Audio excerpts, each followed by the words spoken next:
name's Gillian McGillivray. I'm from the Glendon College History Department at York University. We usually have something called a History Café, Café Historique, and we have a professor visit a class to talk about their research. And this year, normally I would have been visiting Professor Alban Barguin's course on 20th Century World, but in lieu of a visit, I'm recording it. And so we'll share this on the Glendon website, and I hope you enjoy it. So I am a historian of Latin America. I wrote a book about Cuba that was called Blazing Cane, Sugar Communities, Class and State Formation in Cuba from 1868 to 1959. And I've been working on a project about northeastern Brazil for, well, not just northeastern Brazil, actually, also the south, so Rio de Janeiro and Sao Paulo, for almost a decade now.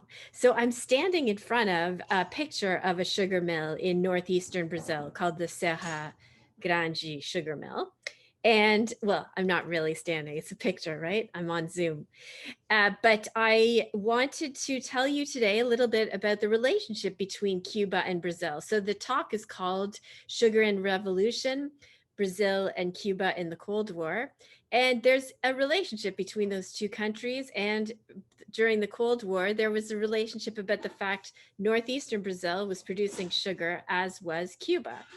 So I am basing the talk on an article, a chapter I just published with my colleague Thomas Rogers from Emory University. And our chapter it's in Portuguese. We're hopefully going to publish it in English soon, but it's called Real Labor Movements, Imagined Revolutions, the Northeastern Brazilian Sugar Zone through US Eyes from 1955 to 1964. And we sort of opened on the premise. It's this great book written in 1962 by Josué de Castro called Death in the Northeast, where his introduction is a brilliant line. He says, the Portuguese discovered the Brazilian Northeast in 1500, the United States in 1960. And both times it was by mistake, an error of navigation in 1500 and an error of interpretation in 1960.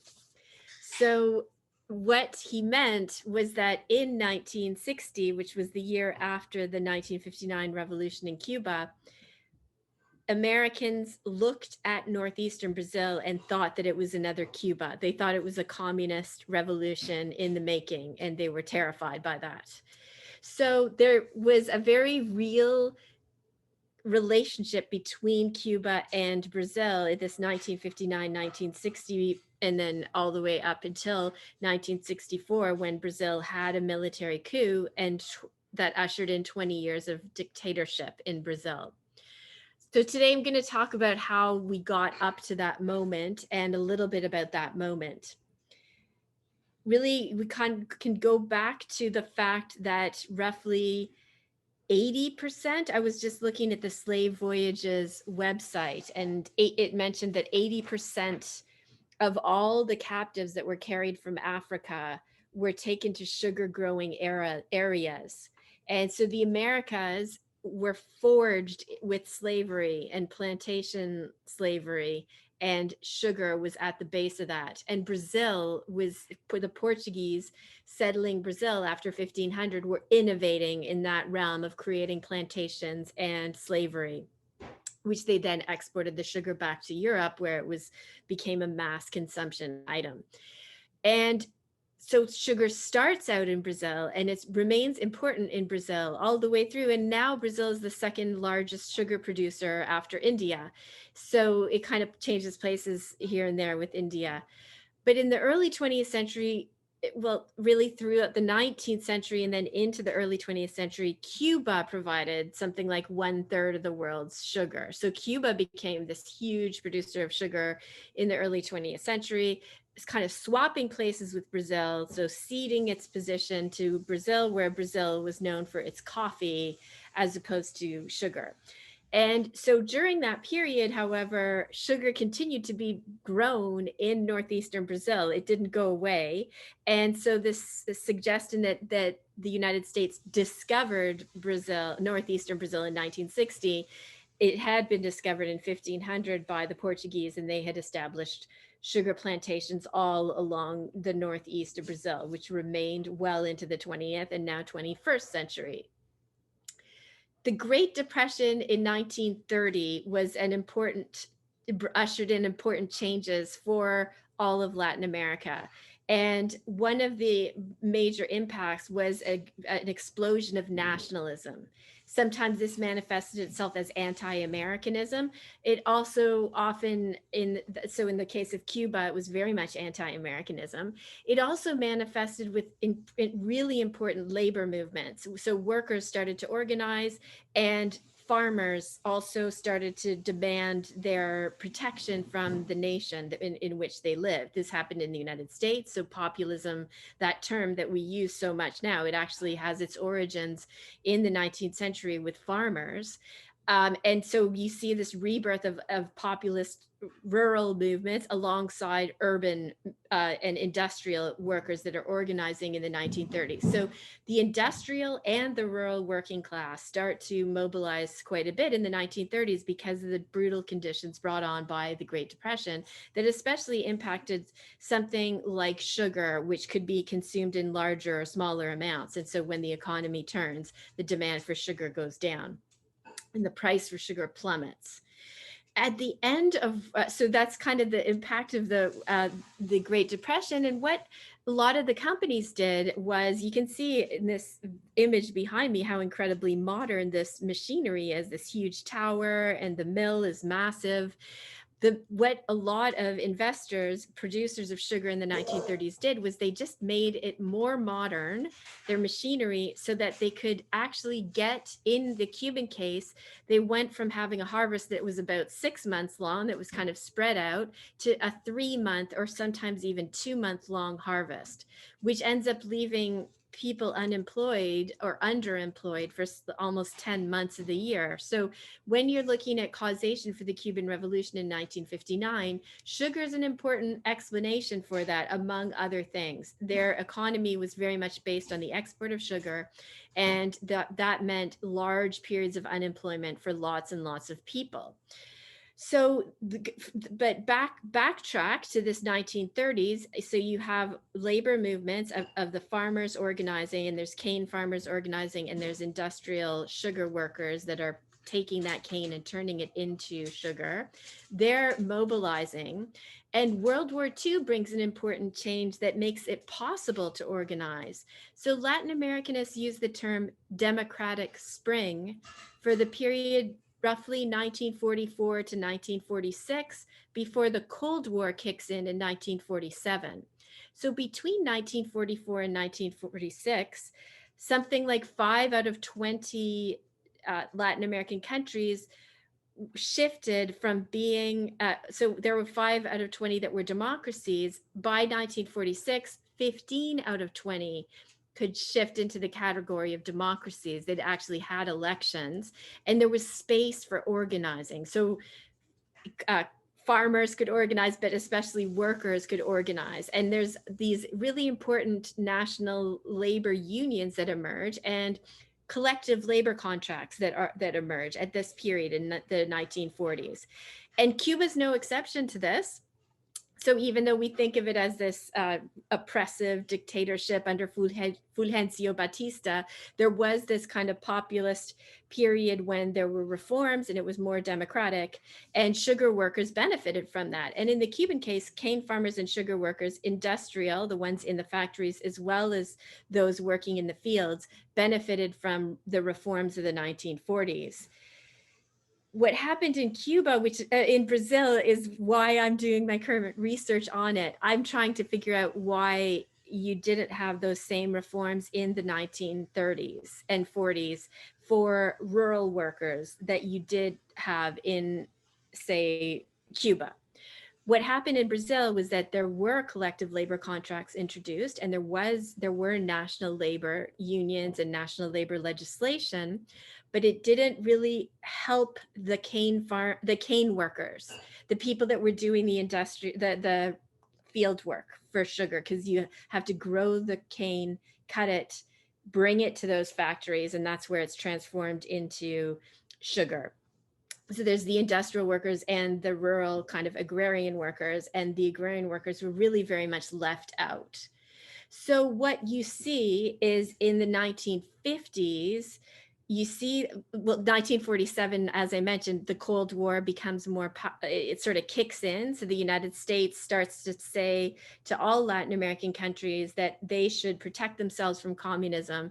They should make the communist parties illegal, because it's the Soviet Union trying to move in on the South America and Central America. And so these countries follow one after the other. They make the Communist Party illegal. So the 1944 to 46 Democratic Spring is followed by the Cold War. And there's many different patterns that come out after that. There's the exceptional case of the Guatemalan Revolution, which started in 1944, so it follows, but it was overthrown in 1954. So it did last through the beginning of the Cold War. But countries like Brazil and Cuba ended up shifting to the right, and they became far more conservative after the declaration, like the Truman, the United States kind of centerpiece for anti-communism. And so what happened in Brazil was that you did have, the countryside was left out, but in the 1950s, the people in the countryside started organizing these peasant leagues. So the rural workers did start to make demands and started to sort of say, look, we need agrarian reform. And so they started to pressure for access to land, which was a very much agrarian demand.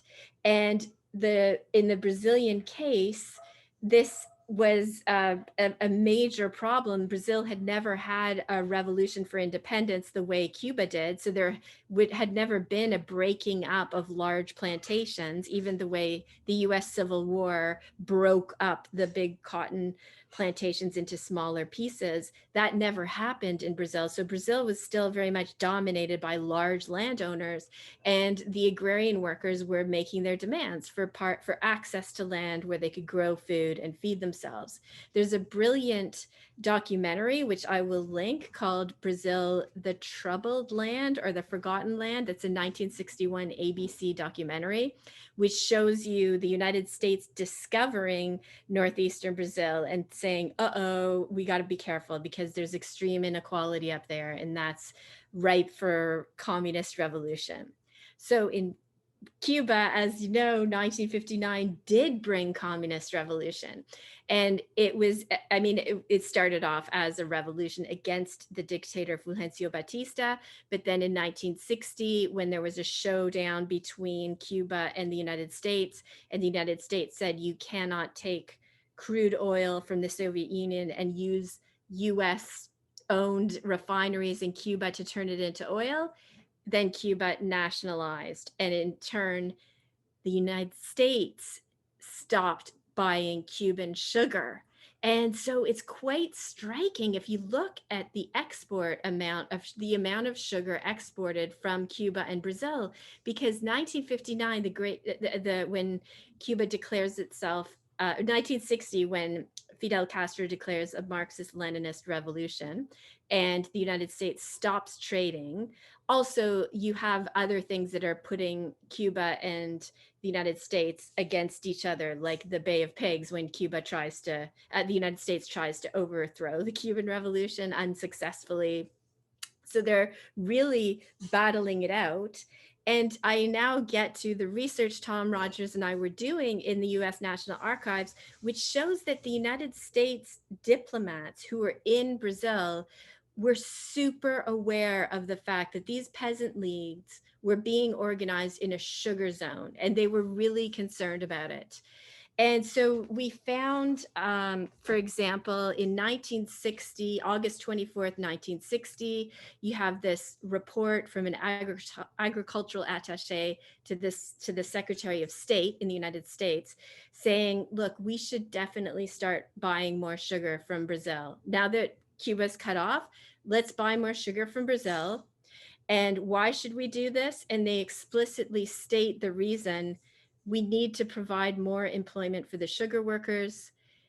uh, there was a great deal of communist influence among the sugar workers during the slack period. So the slack period is that 10 months that I mentioned in the Cuban case. In Brazil, it's less long. It's more like 6 to 8 months. Nevertheless, they were very worried about what people were going to do during that slack period. And even during the harvest period, workers were underpaid and there was extreme inequality.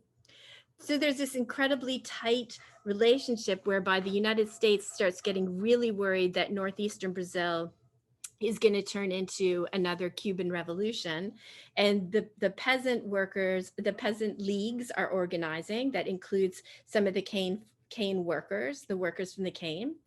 And at the same time, in 1960s, in the early 1960s, the Brazilian government starts to play with the idea of agrarian reform. And so you have a very progressive president named João Goulart who comes into power and says, hey, we should probably do some agrarian reform. And we should probably give votes to the illiterate people, which includes tons of workers and farm and cane cutters that have been excluded from the vote. So this terrifies the elite. Then he goes the next step and makes it legal to create unions, rural unions. In 1963, he passes a law that makes it legal, finally, to create rural unions, where prior to that, it had been mostly industrial workers in the 40s that got rights. So you have peasant leagues, which are representing the rural side of sugar production. And suddenly you have a ton of workers that are allowed to organize and make demands. And what we saw in the US documents was the United States really scrambling to try to get in there and to try to organize anti-communist unions so that they could compete against the communist unions.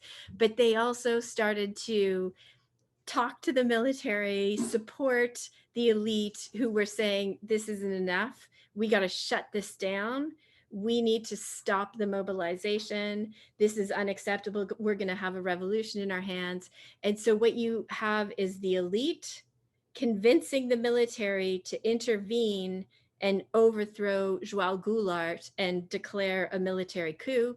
And you have the United States very much supporting this coup. They were willing to send the Navy in. It didn't happen because the military pulled off this coup with the promise that they would have elections soon and pass it on. And 20 years later, the military were still in power. So that's just a little taste of why how sugar was related to revolution, what the relationship was between Cuba and Brazil, and US perceptions of this. And I hope that you enjoyed learning a little bit about Cuba and Brazil and sugar. Thank you for your attention.